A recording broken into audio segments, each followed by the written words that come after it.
Banyak raja memiliki pasukan, banyak pangeran memiliki senjata, namun hanya sedikit yang mampu mengubah arah sejarah dengan keputusannya. Ia yakin kemenangan sudah berada di tangannya. Namun ketika Krishna membuka mata, orang pertama yang dilihatnya justru Arjuna. Dan sejak saat itu, nasib perang Kurukshetra mulai berubah. Peristiwa perjudian yang mempertaruhkan seorang wanita di tengah masyarakat Dwaraka meninggalkan kegelisahan mendalam bagi Balarama dan Krishna. Setelah menyaksikan sendiri kejadian tersebut, keduanya kembali ke istana untuk membahas keadaan yang semakin mengkhawatirkan. Di dalam ruang pertemuan kerajaan, kedua putra Wasudewa itu saling bertukar pendapat mengenai masa depan Dwaraka. Balarama berkata, "Masalah rakyat masih bisa diselesaikan para pejabat kerajaan, tetapi perang antara Pandawa dan Kurawa akan mengubah segalanya." Balarama berpendapat bahwa persoalan sosial yang terjadi di tengah rakyat masih dapat ditangani oleh para pejabat dan pengurus kerajaan. Namun menurutnya, ada ancaman yang jauh lebih besar yang sedang mendekat. Perang besar antara Pandawa dan Kurawa yang tampaknya tak lagi bisa dihindari. Krishna mendengarkan dengan saksama.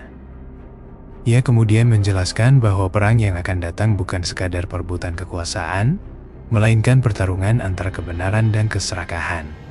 Krishna mengajak kakaknya untuk tidak hanya menjadi saksi dari peristiwa besar tersebut, tetapi juga mengambil peran dalam menentukan masa depan Bharata.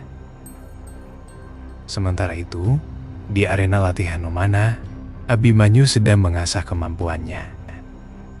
Tak lama kemudian, Duryodhana bersama beberapa sekutunya datang menghampiri. Duryodhana mengambil sepotong arang dan menggambar simbol bulu merak pada salah satu kendi, lambang yang selalu melekat pada Krishna. Dengan nada menantang, Duryodhana bertanya apakah Abhimanyu berani menghancurkan sasaran yang kini membawa tanda pamannya sendiri. Abhimanyu menarik busurnya dan melepaskan anak panah. Namun panah itu patah setelah mengenai sasarannya. Tepat pada saat itulah Balarama datang menyaksikan kejadian tersebut. Ia menyampaikan sebuah kabar penting kepada Duryodhana. Krishna telah memutuskan bahwa ia akan membantu siapapun yang pertama kali datang meminta pertolongannya. Kabar yang sama ternyata juga sampai ke telinga Subhadra.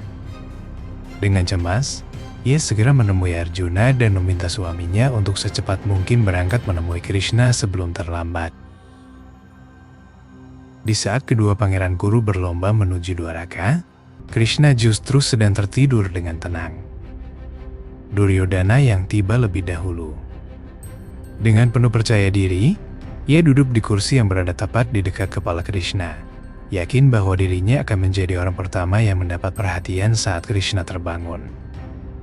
Tak lama kemudian Arjuna datang. Berbeda dengan Duryodhana, ia memilih duduk di lantai dekat kaki Krishna sebagai bentuk penghormatan kepada sahabat sekaligus gurunya itu. Beberapa saat kemudian Krishna membuka mata. Saat pandangannya pertama kali terarah ke depan, yang ia lihat adalah Arjuna yang duduk di dekat kakinya. Dengan senyum hangat, Krishna langsung mempersilakan Arjuna menyampaikan maksud kedatangannya.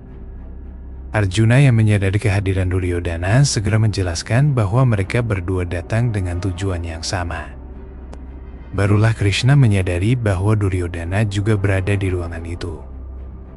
Ia pun meminta maaf karena tidak melihatnya sejak awal dan dengan ramah menawarkan minuman sebagai bentuk penghormatan kepada tamunya. Namun Duryodhana yang merasa diabaikan tampak tidak senang.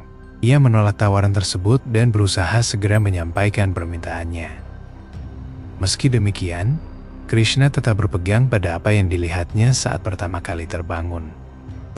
Hak untuk menyampaikan permintaan lebih dulu diberikan kepada Arjuna.